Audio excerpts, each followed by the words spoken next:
Halo kawan Pahari, sedikit berbagi cerita tentang bagaimana saya memulai menanam tanaman sayur-sayuran atau tanaman hortikultura dan juga budidaya ternak ayam. Meskipun kecil-kecilan, tetapi itu menjadi sesuatu yang bermanfaat tentunya bagi diri saya sendiri dan juga untuk keluarga.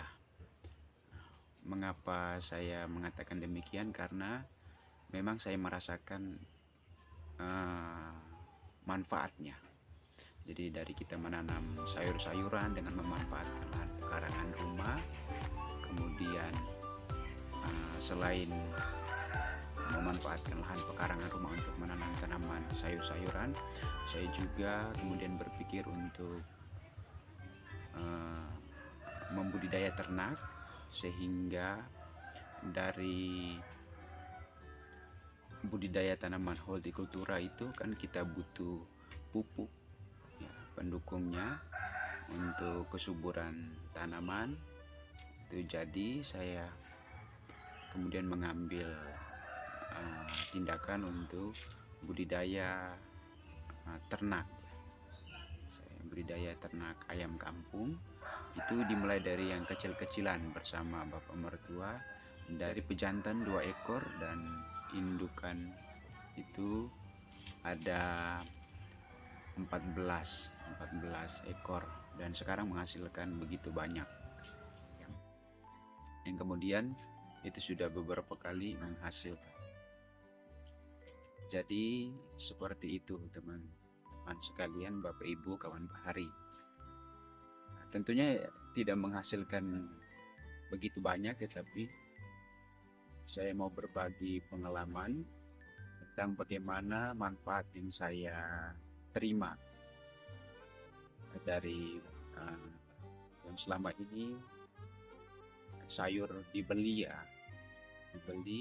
tapi setelah adanya penanaman sayuran sudah mulai berkurang untuk pembelian sayur.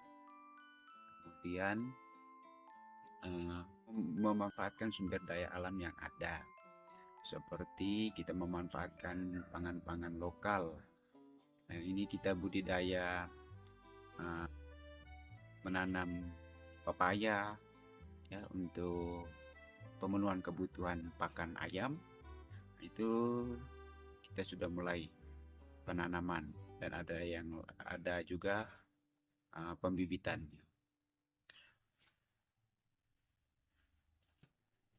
Jadi dari semua yang saya ceritakan tadi, itu menjadi pengalaman yang berharga untuk saya sendiri terutama, yang kemudian saya ingin membagikan cerita pengalaman baik ini kepada Bapak Ibu sekalian.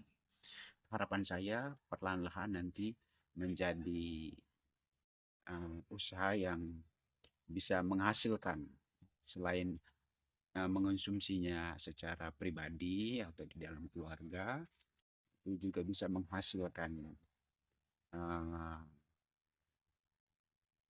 uang dari hasil usaha budidaya tanaman sayuran dan ternak. Itu sedikit berbagi pengalaman bagaimana saya memulai proses ini. Terima kasih sudah mendengarkan ini. Saya ingin mengajak kita untuk bagaimana dan memanfaatkan lahan pekarangan rumah yang ada sehingga dapat memenuhi kebutuhan pangan. Berbicara tentang kedaulatan pangan, tentunya tujuan kita bersama juga tentunya untuk mencapai ketahanan pangan, untuk kemandirian pangan kita masing-masing. Terima kasih dan salam kedaulatan pangan.